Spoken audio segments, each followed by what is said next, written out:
لو أنزلنا هذا القرآن على جبل لرأيته خاشعا متصدعا من خشية الله.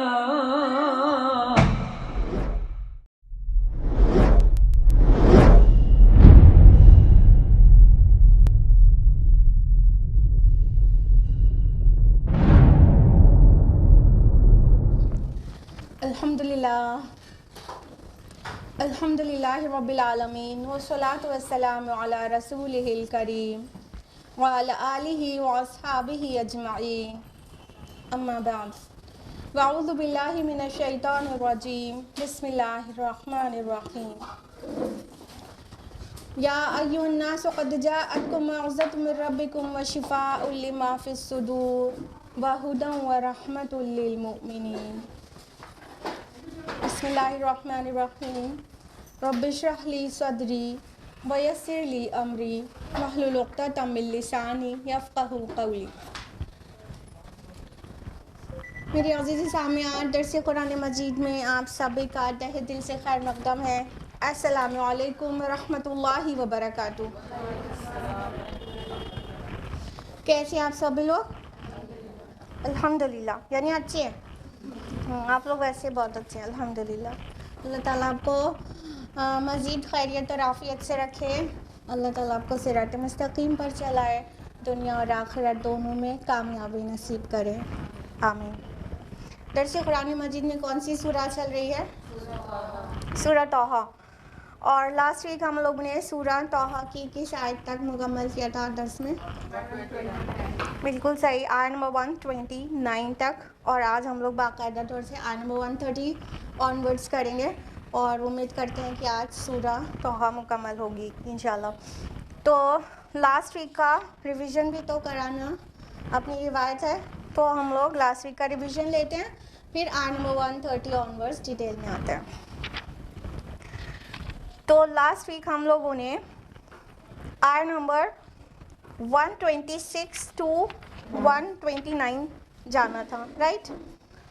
تو لاسٹ ویک کا ریویژن ہے 126 بتانے سے پہلے 125 بھی بتانا ہوگا کہ آخرت میں جب گناہگاروں کو اندھا کر کے اٹھایا جائے گا، یعنی ان کی بینائی اور ان کی سمجھ سب لاک ہو چکی رہے گی، سمجھ نہیں آ رہا ہوگا اس حالات سے کیسے نکلے، یا یوں کہ انہیں کچھ رحمتیں تو نظر ہی نہیں آ رہی ہوں گی، تو پوچھیں گے کہ اللہ آپ نے ہم کو اندھا کر کے کیوں اٹھایا، اور ہم تو دنیا میں دیکھنے والے تھے۔ تو کیا جواب دیں گے اللہ تعالیٰ کہ جس طرح تم نے ہم کو ہماری آیات کو بھلا دیا تھا، آج ہم نے تم کو بھلا دیا، مطلب تم کو نظر انداز کر دیا، اور تم کو جو لوگ ہماری آیات کو نظر انداز کرتے ہیں اور حد سے تجاوز کرتے ہیں، ایمان نہیں لاتے، ان کا یہی انجام ہوتا ہے، اور آخرت کا عذاب بہت ہی سخت اور بہت باقی رہنے والا ہے۔ آیت نمبر 128 میں ہم لوگوں نے جانا تھا، آیت نمبر 127 میں کہ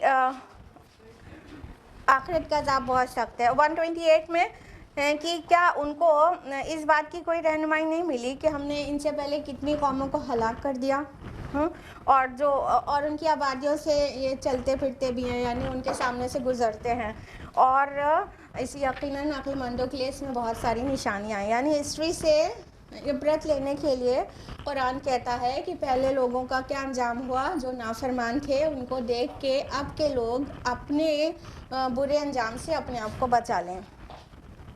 آیت نمبر 129 میں ہم لوگوں نے جانا تھا کہ اللہ تعالیٰ فرماتے ہیں کہ اگر آپ کے رب کی طرف سے ایک بات طے نہ ہو چکی ہوتی اور ایک وقت مقرر نہ کر دیا گیا ہوتا تو ان پر عذاب کب کا آ چکا ہوتا، چمٹ جاتا۔ اور یہ طے شدہ بات کون سی ہے؟ ہاں، سب کو اپنے وقت اجل تک کی مہلت دی جائے گی، جس کی جتنی زندگی ہے اس کو اتنے دن کی مہلت ملے گی، چاہے جتنی نافرمانیاں کر لے، نافرمانیوں سے زمین کو بھر دے، لیکن اللہ تعالیٰ جب تک چاہتا ہے، جب تک لکھ دیا ہے کہ اسے فوراً نہیں پکڑا جائے گا، مہلت دی جائے گی، تو وہ مہلت لازماً سب کو ملے گی اور اس سے پہلے عذاب نہیں آئے گا، چاہے عذاب کو چیلنج بھی کیوں نہ کرے. ٹھیک ہے، تو اللہ تعالیٰ کہ یہ بات تو طے ہو گئی تھی اللہ تعالیٰ کے ہاں پہلے ہی سے، اس وجہ سے یہ گناہ کر کے بھی گھوم پھر رہے ہیں، عیش کر رہے ہیں، لیکن اللہ تعالیٰ انہیں نہیں پکڑ رہے ہیں. اس کا یہ مطلب نہیں اللہ تعالیٰ پکڑنے پہ قادر نہیں ہے، بلکہ یہ اللہ کی رحمت کا مظہر ہے کہ فوری سزا نہیں دیتے اللہ تعالیٰ، بلکہ موقع دیتے ہیں کہ ابھی بھی بندہ توبہ کر لے.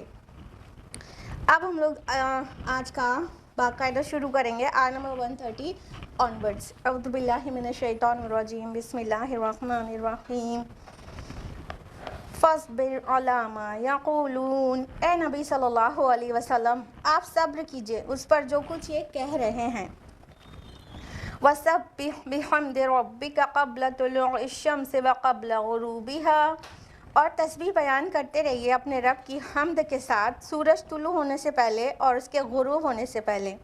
وَمِنْ آنَاءِ اللَّيْلِ فَسَبِّحْ، اور رات کے کچھ اوقات میں بھی تسبیح کیجیے. وَأَطْرَافَ النَّهَارِ، اور دن کے اطراف میں بھی. لَعَلَّكَ تَرْضَىٰ، تاکہ آپ راضی ہو جائیں. اب یہ جو کشمکش چل رہی تھی مکہ میں کہ لوگ رسول اللہ صلی اللہ علیہ وسلم کی بات نہیں مان رہے تھے، آپ کو جھٹلا رہے تھے اور ایمان لا کر نہیں دے رہے تھے اور طرح طرح کی فسادی چیزیں کر رہے تھے، تو اس پہ اللہ تعالیٰ کا جو جواب آیا اپنے نبی کے لیے وہ یہ نہیں آیا کہ ہم ان کو ان قریب پکڑ لیں گے، ان قریب ان کو سزا دے دیں گے، بلکہ اللہ تعالیٰ اپنے پیارے نبی سے فرما رہے ہیں، یہ مکی سورہ ہے، صبر ہی کی تلقین آئی، کیا کہ اے نبی آپ اس پر صبر کیجئے. اور صبر کا معنی کیا ہوتا ہے؟ حالات کا مقابلہ کرنا، یعنی جو سچویشن ہے اس پہ اسٹیٹ فاسٹنس دکھانا اور اس سچویشن کو فیس کرنا. ٹھیک ہے، ٹوٹ کے بکھر نہیں جانا اور پلٹ نہیں جانا، بلکہ جو حالات ہیں، جو سچویشن ہیں، اس کو فیس کرنا اور اس میں ثابت قدمی دکھانا، یہ صبر کا معنی ہوتا ہے. تو اللہ تعالیٰ نے اپنے پیارے نبی صلی اللہ علیہ وسلم سے کیا کہا؟ آپ صبر کیجئے جو کچھ یہ کہہ رہے ہیں. یعنی کبھی آپ کو ساحر کہتے ہیں، کبھی کاہن کہتے ہیں، کبھی مجنون کہتے ہیں، کبھی مسحور کہتے ہیں، کبھی فیملی کو توڑ دینے والا کہتے ہیں، کبھی جھوٹا کہہ دیتے ہیں. تو یہ سب کچھ جو کچھ کہہ رہے ہیں اور آپ جو پیش کر رہے ہیں وہ کہہ رہے ہیں، یعنی قرآن مجید وہ کہہ رہے ہیں اپنی طرف سے گڑھ کے لے آئے ہو، ٹھیک، یا کسی جوز سے سیکھ لیا ہے، یا کوئی یہودی غلام کو چھپا رکھا ہے اس سے سیکھ کر بول رہے ہیں، معاذ اللہ ثم معاذ اللہ. تو یہ جو کچھ بھی کہہ رہے تھے، یعنی جھٹلانے کے لیے جو کچھ بھی کہہ رہے تھے، اللہ تعالیٰ نے اپنے نبی سے کہا آپ اس پر صبر کیجئے، ثابت قدمی کے ساتھ ڈٹے رہیے. اور صبر آسان کیسے ہو جاتا ہے؟ اسی آیت کے اگلے فقرے میں آ گیا. اور تسبیح بیان کیجئے اپنی رب کی حمد کے ساتھ، سورج طلوع ہونے سے پہلے، غروب ہونے سے پہلے، رات کے کچھ اوقات میں اور دن کے اطراف میں. اکثر مفسرین نے اس سے 5 وقت کی نمازیں مراد لی ہیں. یہاں پر جو تسبیح اور حمد کا بیان ہے کہ تسبیح کیجئے حمد کے ساتھ، تو زیادہ تر مفسرین نے اس سے 5 وقت کی نمازیں مراد لی ہیں. دیکھیے غور کریے. وَسَبِّحْ بِحَمْدِ رَبِّكَ قَبْلَ طُلُوعِ الشَّمْسِ، سورج طلوع ہونے سے پہلے کون سی نماز ہوتی ہے؟ فجر کی. وقبل غروبها، اور سورج غروب ہونے سے پہلے کون سی ہوتی ہے؟ عصر کی. ومن آناء اللیل، اور رات کے اوقات میں، رات میں کون سی نمازیں ہوتی ہیں؟ مغرب اور عشاء، ٹھیک ہے. اور اطراف النہار، اور دن کے اطراف میں، تو دن کے اطراف میں کون سی نمازیں ہیں؟ ظہر اور عصر. ایک تو اس طرح سے نکال سکتے ہیں. تمام مفسرین نے نمازوں کے اوقات ڈفرینٹلی بیان کیا اور بہت بیوٹیفلی سب فٹ ہو رہے ہیں. ابھی دیکھیے پھر سے بتاتے ہیں کہ سورج طلوع ہونے سے پہلے فجر، اور غروب ہونے سے پہلے